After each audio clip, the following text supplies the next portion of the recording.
नमस्कार, आप देख रहे हैं 4TV न्यूज। मैं हूं आपके साथ आरुषि सिंह। तो आइए नजर डालते हैं खबर की ओर। लखनऊ से बड़ी खबर। कांग्रेस के वरिष्ठ नेता पवन खेड़ा ने उत्तर प्रदेश की सरकारी योजनाओं में बड़े पैमाने पर भ्रष्टाचार का आरोप लगाते हुए गंभीर खुलासे किए। जी हां, उन्होंने कहा कि 4 मार्च 2022 को लखनऊ की एक सड़क पर टोयोटा कार से 41 लाख रुपए नगद बरामद किए गए थे, जिसमें इंस्टीट्यूट ऑफ इंटरप्रेन्योरशिप डेवलपमेंट के निर्देशक देवेंद्र पाल सिंह शामिल पाए गए थे। जी हां, जबकि उस समय आईईडी के चेयरमैन नवनीत सहगल थे। पवन खेड़ा के अनुसार इस मामले की आगे की जांच एक घर से करीब 4 करोड़ रुपए नकदी के भी बरामद हुए, जिससे यह स्पष्ट हुआ है कि सरकारी योजनाओं में कट कमीशन का एक संगठित सिस्टम चल रहा था।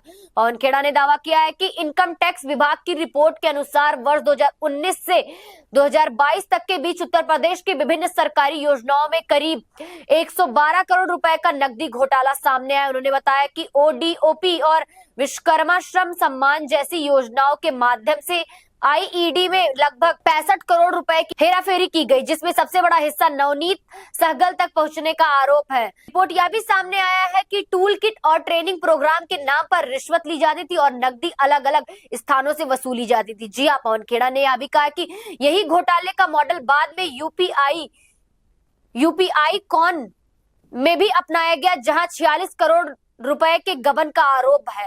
उन्होंने बताया कि इस मामले में फर्जी बिल सेल कंपनियां और सब कॉन्ट्रैक्टिंग के जरिए पैसे का खेल किया गया है, जबकि 21 करोड़ रुपए का निवेश एक संदिग्ध कंपनी में किया गया है, जिसके डायरेक्टर नवनीत सहगल के बेटे बताए गए हैं। पवन खेड़ा ने यह सवाल उठाया कि इतने गंभीर आरोपों और रिपोर्टर्स के बावजूद नवनीत सहगल को प्रसार भारती का चेयरमैन बनाया गया।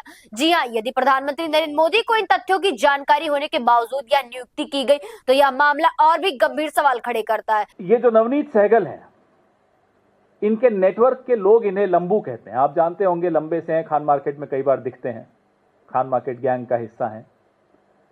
तो जो कोड वर्ड है इनका एनएस है, लंबू है, दो अलग अलग नामों से जाने जाते हैं।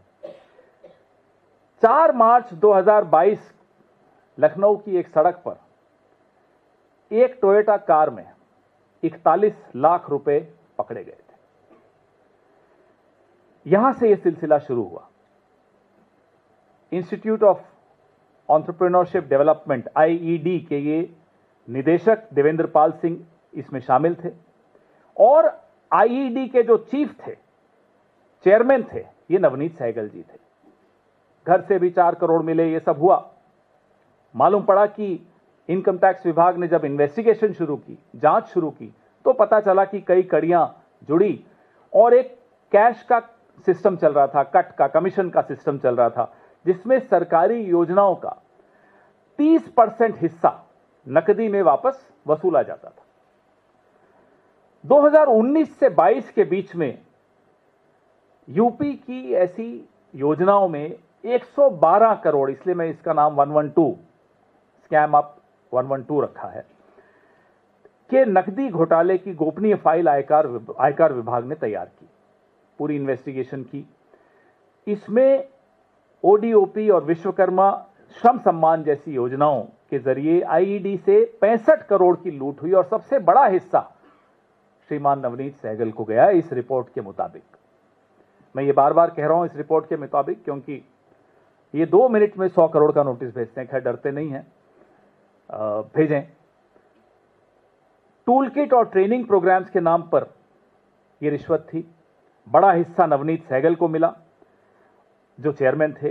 नकदी की डिलीवरी अलग अलग एजेंट्स के माध्यम से, कभी लखनऊ, कभी कानपुर, कभी नोएडा, कभी ग्रेटर नोएडा, कभी दिल्ली, अलग अलग जगह से ये उसकी वसूली करते थे। यही मॉडल यूपी कॉन में भी दोहराया गया, जहां 46 करोड़ रुपए इन्हीं योजनाओं से गबन किया गया, जिसमें इन्फ्लेटेड बिलिंग, शेल कंपनियां और सब कॉन्ट्रैक्टिंग के जरिए आप किसी फर्जी कंपनियां बना लोगे, किसी को कहोगे भाई आप ठेकेदार बनो, आप कंपनी बना लो, फिर इन्फ्लेटेड बिलिंग होगी और पैसा वापस नकद अफसरों को मिल जाएगा। फर्जी इनवॉइस बनाए जाते हैं। आप समझते हैं ये कैसे होता है। 21 करोड़ का संदिग्ध निवेश एक ऐसी कंपनी में हुआ जिसमें नवनीत सहगल जी के बेटे डायरेक्टर थे। सब कुछ सामने हो रहा है आपके। प्रधानमंत्री को मालूम नहीं है, ये हैरानी की बात है। अगर मालूम होता तो शायद प्रसार भारती का चेयरमैन नहीं बनाते। और अचरज की बात और ज्यादा हो जाती है कि अगर प्रधानमंत्री को पता था फिर भी इन्हें प्रसार भारती का चेयरमैन बनाया, तो सोचिए ये तार कहां तक जुड़ी हुई है। सोचिए इसमें कौन कौन शामिल है। सोचिए नवनीत सहगल को आशीर्वाद सिर्फ लखनऊ का नहीं, दिल्ली का भी है। और अब आप ही लोग चर्चा कर रहे हैं कि ये प्रधानमंत्री कार्यालय में अभी तक आपका रिमोट कंट्रोल हिरेन जोशी के हाथ में था, सुना है अब आप लोगों का रिमोट कंट्रोल इनके हाथ में आने वाला है। बधाई हो आपको, ऑल द बेस्ट।